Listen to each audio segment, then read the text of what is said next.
Su descubrimiento y uso marcó una gran revolución en la historia de la humanidad, y en un principio fue utilizado para iluminar, calentar y cocinar. Estamos hablando del fuego. Se dice que este gran hallazgo se descubrió hace 1 millón de años o más por parte de los Australopithecus, que contaban con un cráneo muy pequeño y andaban semierguidos como algunos simios. Quizás fuera descubierto por casualidad, debido a algún incendio, posiblemente al caer un rayo sobre un árbol y este incendiarse, consiguiendo el hombre primitivo mantener este fuego constantemente, alimentándolo con troncos y ramas, aunque se presentaba un problema: saber encenderlo. De ahí que aparecieran cuevas donde mantener el fuego vivo era primordial. Sería un pariente del Australopithecus, el Homo erectus, a quien se le atribuyera la domesticación del fuego, y de dos formas distintas: por frotamiento entre dos objetos y por percusión, golpeando por ejemplo dos piedras de pedernal. El dominio del fuego le permitió protegerse mejor de los depredadores, además de calentarse, alumbrarse, mejorar su alimentación y desarrollar nuevas artes. Una vez que nuestro ancestro obtuvo el dominio del fuego, se inició una carrera desenfrenada hacia la humanización, floreciendo la vida en comunidades, con interacciones sociales, e influenciado por la comida cocinada en su anatomía, especialmente en el cerebro, dio pie a unas condiciones para que una nueva era surgiera y emergiera otro eslabón más en nuestra evolución.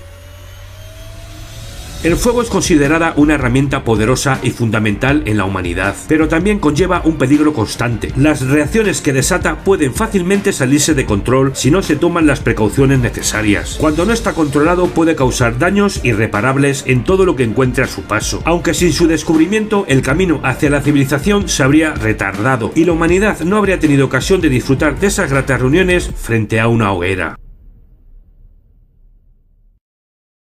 Nos ayuda a entender de qué está hecho el mundo, además de vencer enfermedades, mejorando el sistema inmunológico y aumentando la esperanza de vida. Estamos hablando del átomo. En el siglo V a.C., Leucipo pensaba que solo había un tipo de materia, y que si dividíamos esa materia en partes cada vez más pequeñas, acabaríamos con una parte que no se podría dividir. Un discípulo suyo llamado Demócrito bautizó a estas partes indivisibles de la materia con el nombre de átomos, término que en griego significa que no se puede dividir, siendo el átomo la unidad más básica de la materia. Es la partícula más pequeña en la que se puede dividir un elemento sin que pierda sus propiedades químicas. Todo lo que existe en el universo físico conocido está hecho de átomos, como los planetas, las galaxias, las estrellas. El átomo está formado por protones, electrones y neutrones, que a su vez están compuestos por partículas más pequeñas, los quarks. Parece ser que los primeros átomos surgieron poco después de la teoría del Big Bang, hace 13.800 millones de años. A medida que la materia se iba enfriando, los protones, neutrones y electrones empezaron a formar los primeros átomos, siendo los más ligeros, como el hidrógeno, el deuterio, el helio y el litio. Los átomos se agruparon formando moléculas, y estas construyeron todos los materiales que conocemos hoy en día, por ejemplo como el agua, que está formada por 2 átomos de hidrógeno y 1 de oxígeno, que combinados forman la molécula del agua, H2O, y si esta combinación cambiara tendríamos otra sustancia.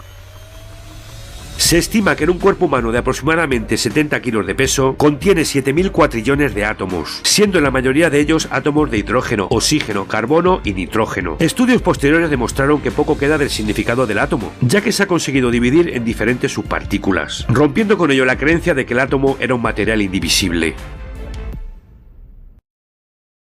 Revolucionó para siempre la forma del ser humano para comprender la vida, resolviendo muchas preguntas sobre su cuerpo y el de los animales. Estamos hablando de la célula. La célula es el componente básico de todos los seres vivos y la forma de vida más básica que puede existir. Fue descubierta en 1665 por el científico inglés Robert Hooke, cuando examinando en un microscopio de la época una lámina de corcho, observó que estaba formada por pequeñas cavidades en forma de panal de abeja, a las que llamó célula, del latín cellula, que significa pequeña celda. A principios del siglo XIX, y gracias a la mejora de los microscopios, se llegó a la teoría celular, que indicaba que todos los seres vivos, tanto animales como vegetales, están formados por células. Esta teoría consta de 4 principios o postulados. El primer principio dice que todos los seres vivos están compuestos por células o por segregaciones de las mismas, y los órganos pueden ser de una sola célula, unicelulares, o de varias. El segundo principio dice que todos los seres vivos se organizan a través de las células, y que no surgen de manera espontánea, sino que proceden de otras anteriores. El tercer principio dice que todas las funciones vitales giran en torno a las células o su contacto inmediato, y la célula es la unidad fisiológica de la vida, un sistema abierto que intercambia materia y energía con su medio. Y el cuarto principio dice que las células contienen el material hereditario y que también son una unidad genética. Esto permite la transmisión hereditaria de generación a generación. Se estima que el cuerpo adulto de un humano contiene entre 10 y 100 billones de células, que le brindan una estructura al cuerpo, absorben los nutrientes de los alimentos y convierten estos nutrientes en energía, realizando funciones especializadas.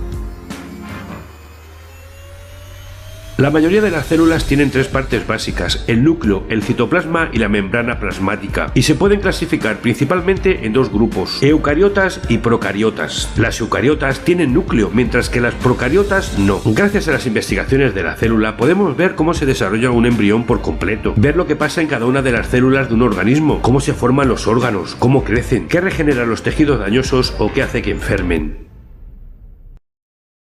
Ha existido desde el origen de todo, ha sido observada por millones de personas a lo largo de la historia y forma parte de una de las cuatro fuerzas fundamentales de la naturaleza, además de hacer posible la formación de estrellas, planetas y galaxias. Estamos hablando de la gravedad. El descubrimiento de la gravedad se suele otorgar a Isaac Newton y sus estudios durante la segunda mitad del siglo XVII, y se suele asociar con la anécdota contada por Newton, que sentado bajo un árbol de manzanas le cayó una en la cabeza. Este simple hecho hizo que se preguntara ¿por qué la manzana desciende siempre perpendicularmente hasta el suelo? E inició una serie de estudios y experimentos para poder explicar cómo actúa la fuerza de la gravedad. Tras décadas de investigación, pudo deducir que la misma fuerza que hacía caer la manzana a la Tierra era responsable de los movimientos orbitales de la Luna alrededor de la Tierra y de los demás planetas alrededor del Sol, descubriendo una de las leyes más importantes de la física, la ley de la gravitación universal o la ley de la gravedad. La gravedad es un fenómeno de la naturaleza, una fuerza invisible, que consigue atraer un objeto que tenga masa junto a otro. Por ejemplo, la Tierra atrae a todos los elementos que están dentro de su zona gravitacional y hace que las cosas se caigan, además de que nos mantiene con los pies en la Tierra. La gravedad se suele medir en unidades de aceleración, y una unidad de aceleración corresponde a 1 metro por segundo al cuadrado, aunque también puede expresarse en las unidades propias del campo gravitatorio, es decir, en newton por kilogramo. Muy posteriormente, en el siglo XX, el físico Albert Einstein anunció uno de los más increíbles hallazgos científicos de la historia, una auténtica revolución científica que desafiaba la ley de gravedad de Newton, la teoría de la relatividad general, una nueva teoría de la gravitación que cambiaría nuestra percepción del universo, en el que la gravedad no solo afectaría al espacio, sino al tiempo.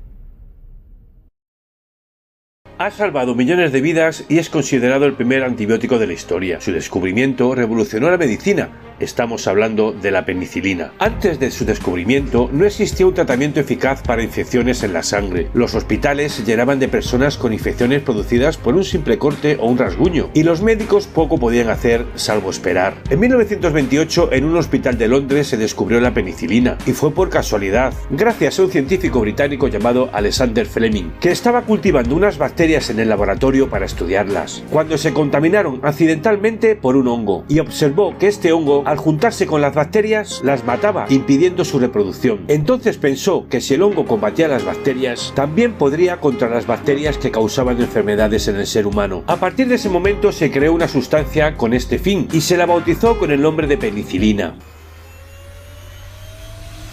Con el uso de la penicilina se inició la era de los antibióticos, y este hito ha sido reconocido como uno de los mayores avances de la medicina terapéutica. Existen varios tipos de penicilinas, como la amoxicilina o la ampicilina, y se han ido creando nuevos antibióticos que han permitido mejorar la vida de las personas. Sin embargo, estamos ante una lucha constante contra las bacterias, ya que éstas pueden sobrevivir a los antibióticos.